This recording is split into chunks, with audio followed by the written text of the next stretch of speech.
Hey everybody, welcome back to another episode of Making History. My name is Brian. And I'm Katie. And we're the Hesses. And today, while we're recording, is Ash Wednesday. It is. Which is newish for us. Right. To actually recognize. Right. As a important day. Right. I have washed it off. Yep. But we had, as a church, our first Ash Wednesday service. Mm-hmm. And unfortunately, you weren't able to be there. Yeah. Sickness has hit once again. Has it hit again, or has it just never stopped? It feels like it's just never stopped. It kind of feels like it's it just revs up when it wants to. It's like, hey, I'm going to just hang out with you guys for the entirety of the winter. Right. But every now and then I'm just going to bring a fever out. Yeah. And have junk in your throat constantly. Yeah. And then Izzy wakes up with a fever today. Izzy was sick, so unfortunately she was home with me while you were out, and then you guys stayed home. Yep. But I don't want to go super in depth into this, but it was a really amazing service. Yeah. Good. Really amazing. Just there was such a reverence and a sweetness in the room. Yeah. It was really, really great. That's awesome. So. And it's like you said, it's the first time we've done this as a church. Mm-hmm. And so when our senior leader brought it up, I think everybody was kind of like, what? Yeah. We're not Catholic. We're not Catholic. Why are we doing Ash Wednesday?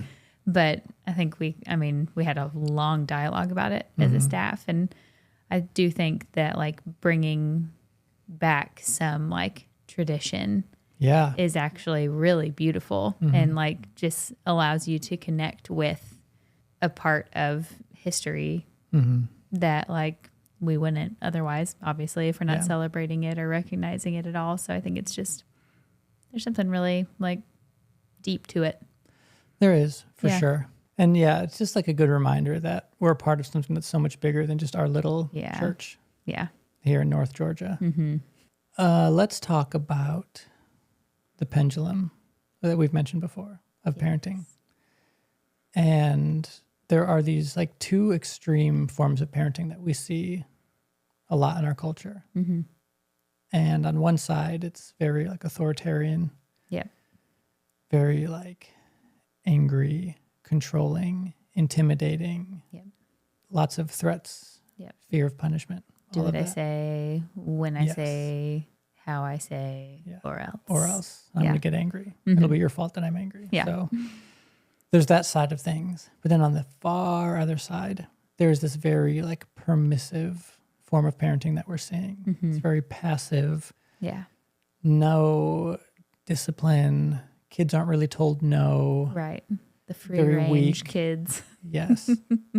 And I look at both, and I think I don't like either of these. Mm-hmm. I don't want to be a part of either of these. Yeah. But there are bits from both sides that I think if we can take the good and bring them together in the middle, I think that there is a really healthy form of parenting that we can find. Right. Yeah. In the middle of permissive and authoritarian parenting. Mm-hmm. And one of the terms I've heard people using, which I really like, is authoritative. Yes. I think authoritative is a really good word to use. It's very different. Right. Sounds like authoritarian. Make sure you don't mix up the two of the words. They're different.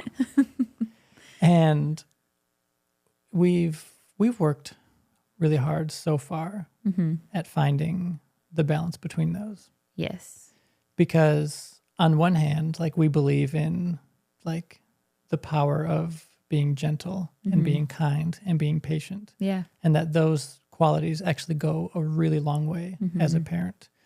But there's kind of this gentle parenting thing that people are talking about. Mm-hmm. I've heard it said a few times. Yes. People talk about gentle parenting, and I don't think there's just a definition of that. Right. I think it's just kind of a blanket term of let's get away from the authoritarian thing. Yeah. Which I'm let's get away from that. Yeah. But I think for some people, gentle parenting means the permissive parenting. That's just on the opposite side of the spectrum. Right. It's it's not better. It's right. That's just a different kind of bad. both sides will create all kinds of dysfunction. Yes. And we want to avoid that. So we can talk about that a little bit. Yeah, let's do it. So you and I have like thought about this, and we've kind of looked at this, and we also were the type of people that we love observing. So I love watching other parents. Oh yeah, it's so entertaining. It is entertaining. It's also sure like we've so been helpful. Oh, too, of course. And people will be like, "Woo!" Everybody's watching everybody, and everybody's judging, and everybody is comparing. Yep. But I do love observing how other parents do things, because sometimes you see something and it's like, that was awesome. That worked. Sometimes you see a parent and it's like, well, that wasn't great. Yeah. You know? Oh, yeah. And I don't have the relational equity to tell you that, but like, hey, that's not going to do what you think it's going to do or hope it's going to do. So not doing anything right now. So definitely not going to produce results in the future that you want. Yeah. But as I've been thinking about this, I think that there are, generally speaking, 2 reasons why people parent the way they parent. And the second one, okay, I'll give it to you. The second one is, generally speaking, more applicable to Christians, but I'll kind of leave it at that for now. Okay.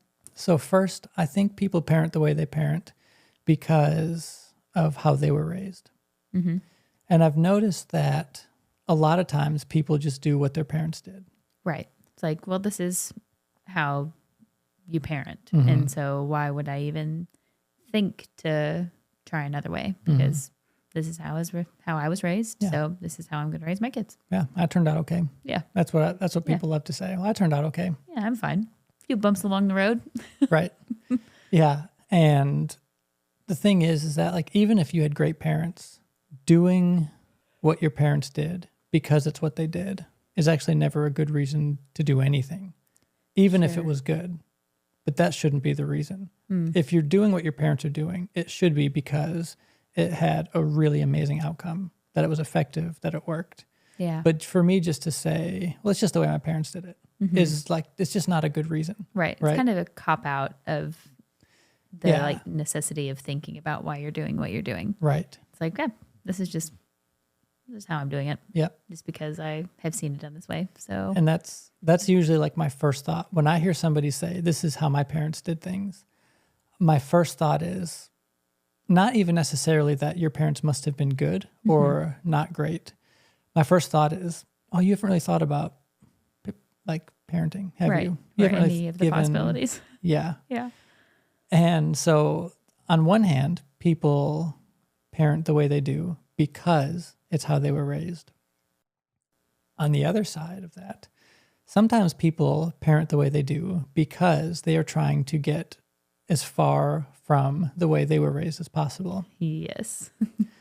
And you can find this on both sides of the spectrum. You can find people who were raised in a very authoritarian, controlling household, and they think, I don't want any part of that. And so in an effort to be different and in an effort to do things a little bit better, people often swing to the other side of the pendulum. Yep.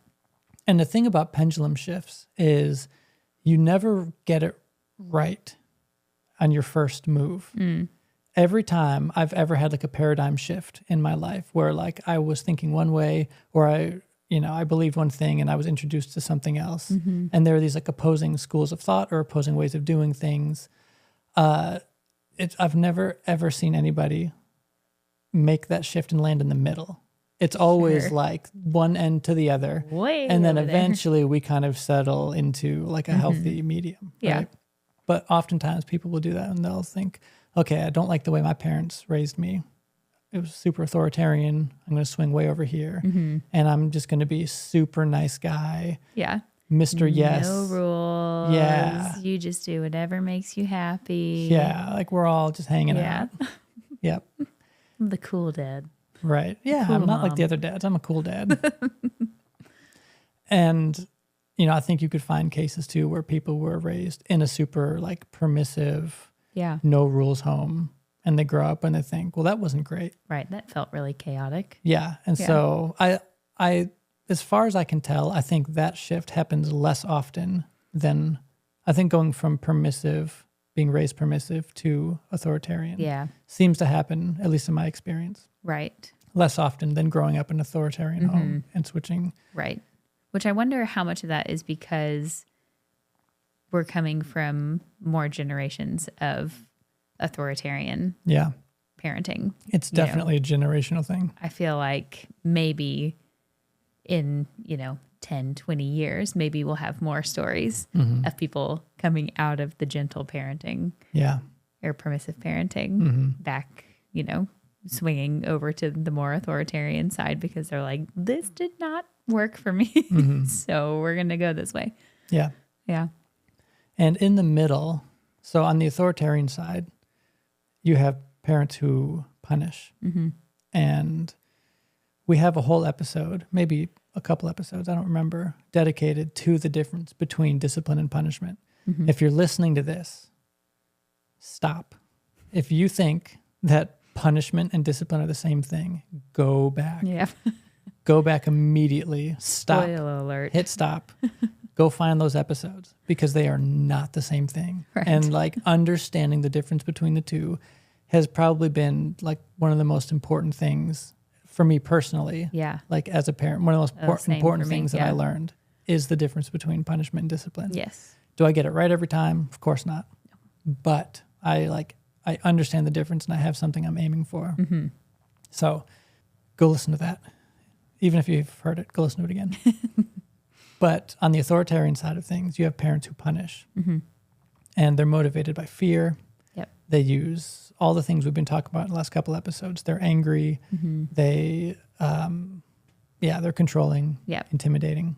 On the permissive side, there isn't really any form in its like worst expression. Sure. There's not really any form of discipline. And I can usually tell when I like observe kids, I can usually tell what kind of household they grew up in. Yeah. It's very telling. It's very telling.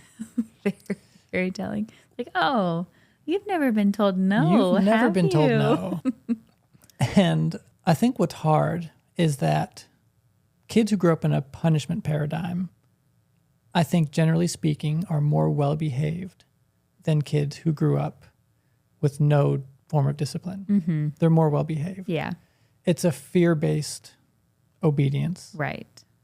But generally speaking, they kind of have that fear in them and that they know what happens if they step out of line. Yeah. Where kids who aren't disciplined, they're not told no. They kind of just do whatever they want and they're running the house. Yeah. My goodness. Right. You can tell who those kids are really quickly because they have no regard for authority. Yeah. They think they can do whatever they want. They're super entitled. When you like ask them to do something, they literally just kind of like look at you. Yeah. And then turn around and walk away. Yeah. Like, they're like, okay. Who do you think you are? And kids who grew up in like a very permissive home, those kids are running the show. They're the ones making all the decisions. Yeah.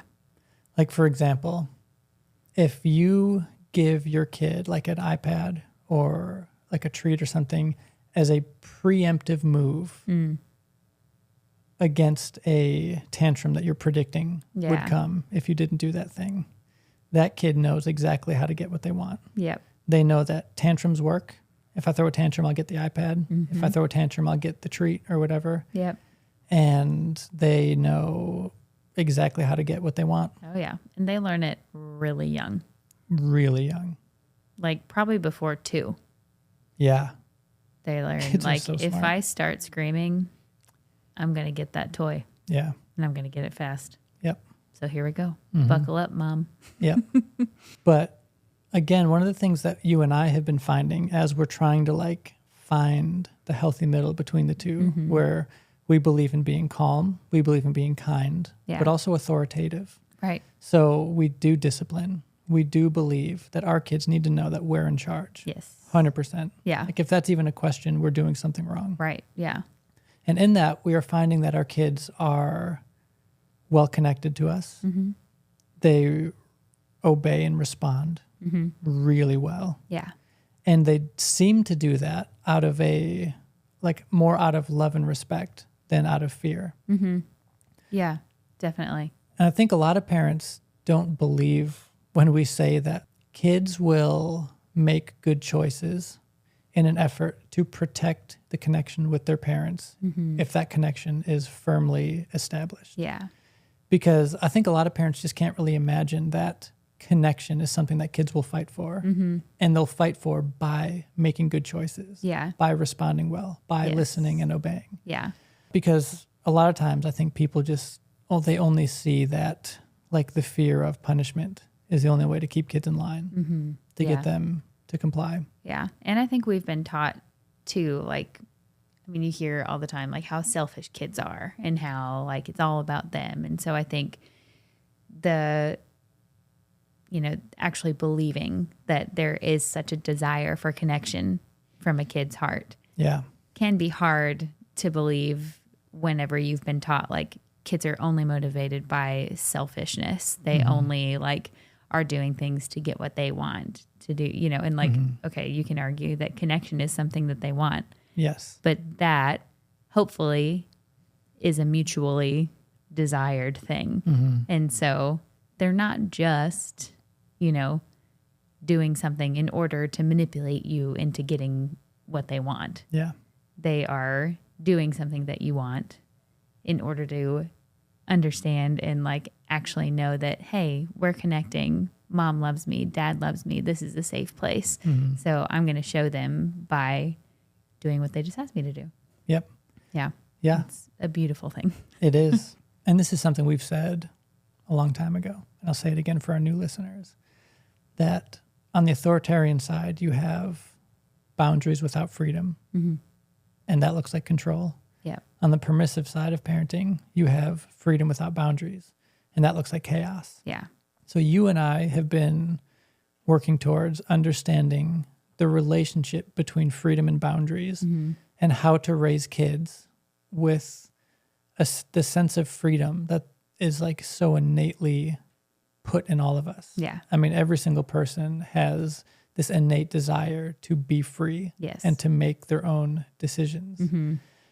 How do you let kids do that in the midst of boundaries? Right. Because we want both. Yes. We want freedom and we want boundaries.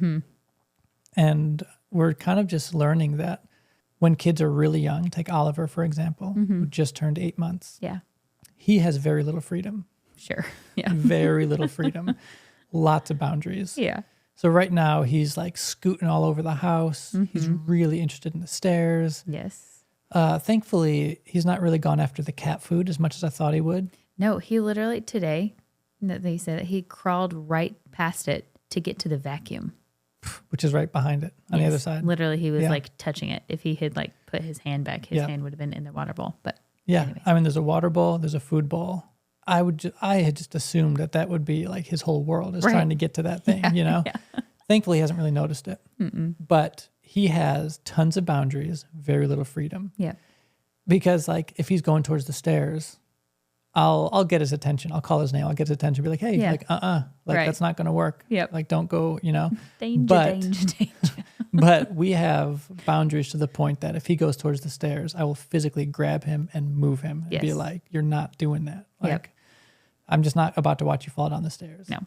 And so he's so young. He's a baby. He needs tons of boundaries. Yeah.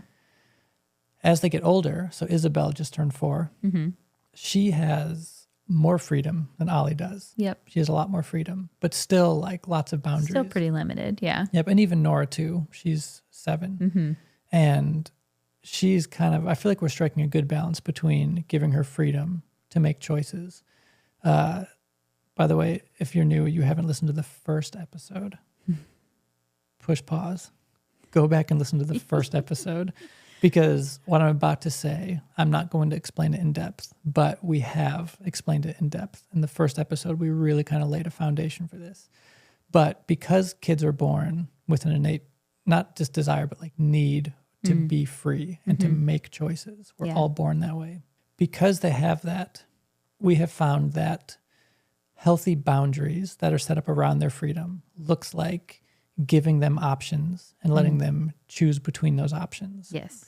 I'm not talking about unlimited options. No. Because that's not helpful for anybody. No. Kids are overwhelmed. I mean, even like we found that even as something as simple as like laying out 2 or 3 different like like outfit options for them when they're getting dressed is so helpful. Right. Because sometimes they'll open up the closet or the drawer and there's like 40 things in there. And it's just overwhelming. Right. So sometimes we'll Their be like, little hey. brains are like, what? Yeah. Yeah. And so it's like, okay, here's 3 dresses. Which one of these do you want? Mm-hmm.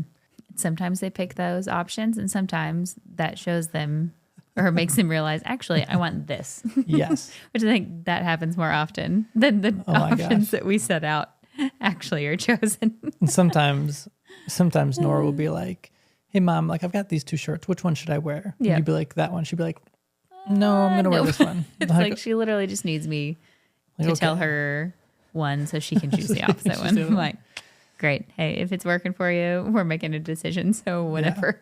Yeah. And, practically speaking, one of the ways, we'll give an example. This is an example we used on an older episode. I'll use it again because I think it's really helpful. Let's say Isabel, who's 4, wants to play with Play-Doh or like paint or like markers or something. Yeah. She wants to do something arts and crafty that has potential to be messy. Mm-hmm.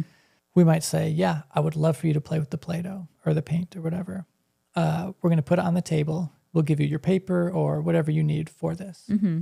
And we'd say the Play-Doh like is for like being played with at the table. Yeah. So don't bring it over on the couches. Mm-hmm. Don't bring it upstairs. I don't want to find bits of Play-Doh all over the house. In the carpet, yeah. You can play with the Play-Doh, mm-hmm. but we just ask that you keep it at the table. Here are the boundaries of the Play-Doh. Right. Where the Play-Doh lives. Yes. In this box. Now, does Izzy have to keep it at the table? She does not. Nope. And anybody with kids. Good question. I bet he got some of you. I think a lot of times people confuse what kids can do and what they may do, mm-hmm. because they can do whatever they want. Yes. Because they have the freedom. They have little brains that tell their little hands and their little feet to do what they want to do. Yep. And that's not always what the parent wants them to do. Mm-hmm. So there's a difference between what they can do and what they may do. So Izzy, you can leave the table with the Play-Doh. Yeah. But you may not. Right. If you leave the table with the Play-Doh and I find it on the couch, we're just going to put it away. Mm-hmm. And so that's the boundary. And so the options we're giving her are, do you want to play with it at the table or do you want to carry it away and we'll put it away? Yep. It's very clear. She knows what the standards are or what the expectations are. Yep. And we then step back and let her make her choice. Mm-hmm. And if she wants to bring the Play-Doh into the living room, you're free to do that. Totally fine. I hate that for you because I'm going to put it away. It goes back into the cabinet. But you can try that. Yeah. And maybe you'll throw a tantrum if we put it away. And I'm not going to stop you because that's just you getting out whatever feelings you're feeling in that moment. And next time we'll try again. Mm-hmm. We could come up with a million different examples like that. Sure, yeah. But that's one of the ways that we have found practically we can let our kids live in the balance of having freedom and boundaries. Yes. I'm not going to control you. I'm not going to tell you that you can't do something that I know you can, but I am going to tell you what you are permitted to do. Yes. You're not permitted to draw on the walls. You're not permitted to stand on the table. You can do that, again, because you have a little brain with little legs and you are capable of climbing on the table. Yep. But if you do, I will X, Y, Z. Right. Yep. You have the plan and so, laid out. Yeah. As parents, you get to get creative in establishing what your standards are. Yeah. And what happens when, kids use their freedom to kind of veer outside of the boundaries, which they will because they're designed to do. Right. That's how they discover what this world is all about by testing it and seeing what works for them and what doesn't. And I feel like we mentioned this whenever we talked about it in the first episode, but I'll say it again here. Okay. That those types of scenarios, it's so necessary to explain what will happen if they do what you ask them not to. Mm-hmm. Because if you just say like, hey, like, sure, you can play with the Play-Doh. Great. And like in your mind, you know that if they take it away from the table, that it's going to go away. But you don't tell them that. Right. And they bring the Play-Doh into the living room on the carpet. And then you just freak out and take the Play-Doh away. Right. And put it away. Like the kid's going to be left there like, what the heck? Yeah. Like, I don't know what I did. I didn't see this coming. And so it's just so important to just be really transparent with your kid.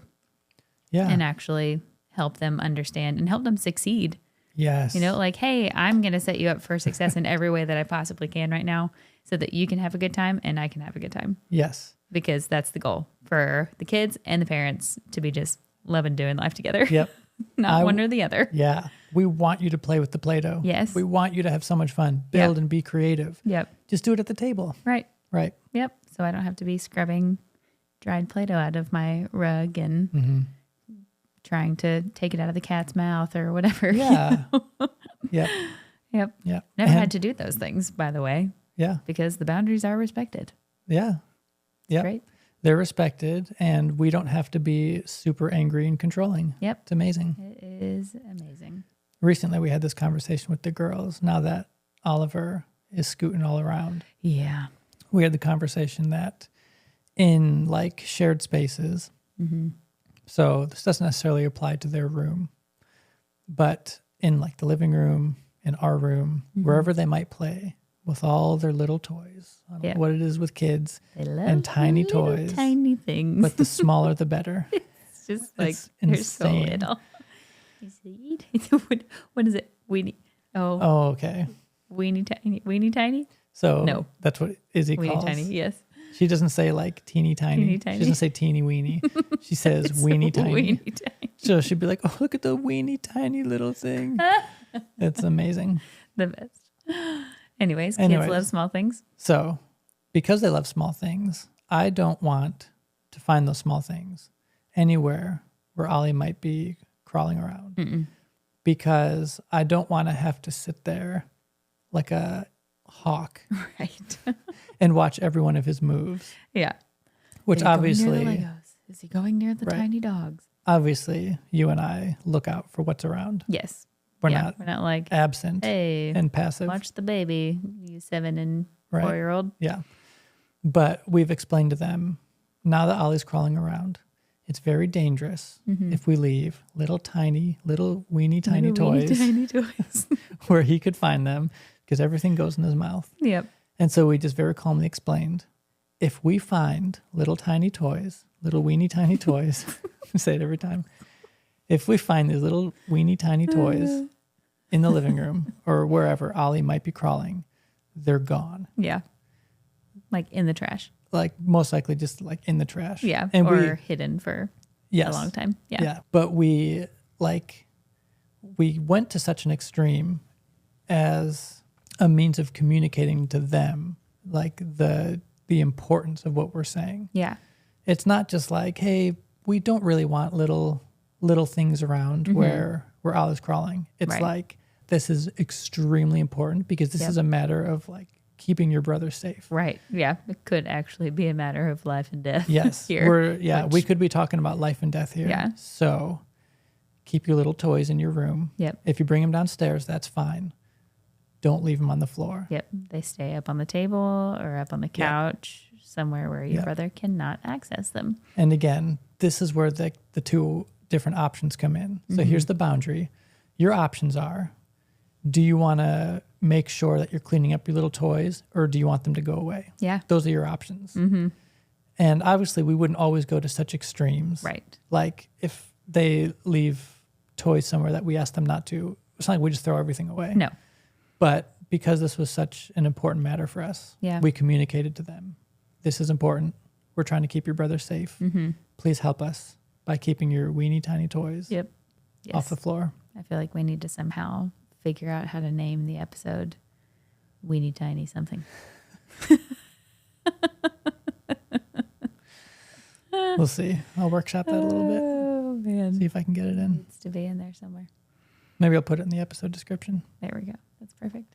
So I feel like I've rambled for long enough. Yeah. But I hope It's that all good, makes though. sense. Yeah. I hope that makes Helps sense. to put a visual on what the middle of the pendulum swing can look like. Yes. Is like helping your kids manage their freedom really is what we're going for. Yes. That's because you know, on that one side where freedom is what reigns and chaos really is a synonym for freedom in that situation when you're dealing with young kids, because kids do dumb stuff.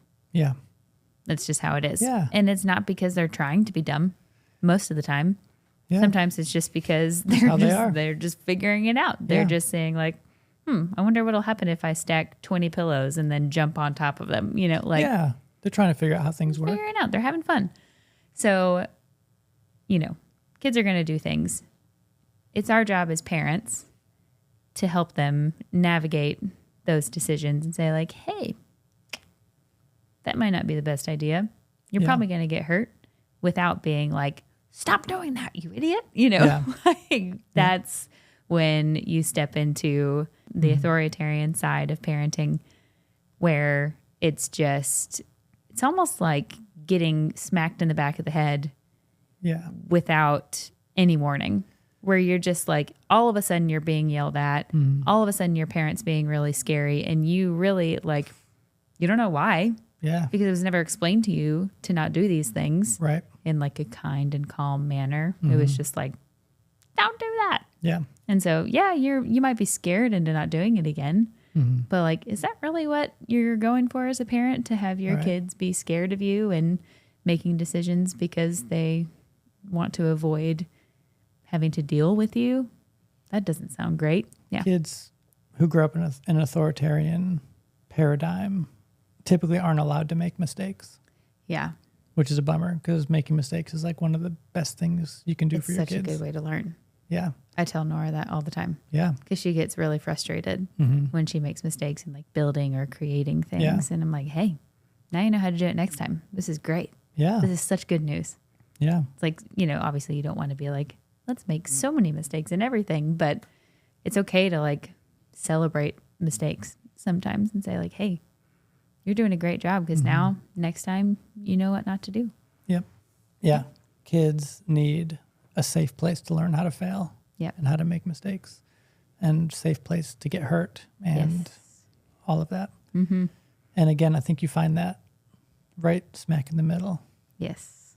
So I think we should wrap this up. Cool. And I'll leave the second main point for next episode. Oh, yes. We didn't get to that one. We didn't even get there. So we talked about the reality that a lot of people parent for one of two reasons. Either it's because they parent the way they do because it's how they were raised, or it's because it's the opposite of how they were raised. Yeah, I didn't realize we didn't get there. So the other thing that we'll talk about in the next episode, the other way that people find themselves parenting the way they do, has to do with the way they view God. So if you view God as angry, as scary, as, you know, the big angry cop in the sky who's just waiting for you to mess up. Yep. He's looking forward to it because he just wants to punish you, tell you how horrible you are. Yep. Unfortunately, that is really common in the church. It's amazing to me how much like the goodness and the kindness and the love of God is like a well-kept secret. You're right. It's totally missed. There's just a lot of people who are living with this idea that God is just angry at them. He's disappointed in them. And that will directly affect the way you parent. Now, the other thing we'll have to talk about in the next episode is that this is, in our experience, like overwhelmingly true. That how you view God as a father, what you think about him, is generally speaking going to be the product of your relationship with your earthly father. The type of earthly father you had is going to influence the way you think about God. Yes, very much so. And it's this interesting thing where like each part kind of affects the other, where if my dad was abusive and I couldn't trust him and I was scared of him, I'm going to think that about God. Yeah. I'll assume that God must be like my dad. And that will affect who I become as a man, and it will affect how I parent my own kids. Right. Yeah. So all that fun stuff on the next episode. Oh yeah. It's a good one. It is a very good one. It's sometimes a hard pill to swallow. It is. Yeah. But for all the best reasons. necessary. In our experience, it has been so freeing. Yes. Like so much freedom has come to our lives from understanding that our relationship with our earthly fathers have a significant effect on how we view God. Yeah. And how we view God kind of determines like everything in our life. Right. Everything in our life is determined by what we think about God and what we believe he thinks about us. Mm-hmm. So we'll get into that in the next episode. Yeah, that'll be good. That's it for now. Come back. Yes, come back. I promise it's a great, great topic. Yeah. Maybe we'll go through the different father types. Mm-hmm. That'd be good. Yeah. Yep. And if that sounds scary to you, that probably means you need to hear it. If that sounds like something you don't want to do, then join us on the next episode. Yeah. Because it will be very good for you. Will be nice. Yeah. Okay, that's going to be it for this episode. Once again, my name is Brian. And I'm Katie. And we're making history. We'll see you next time.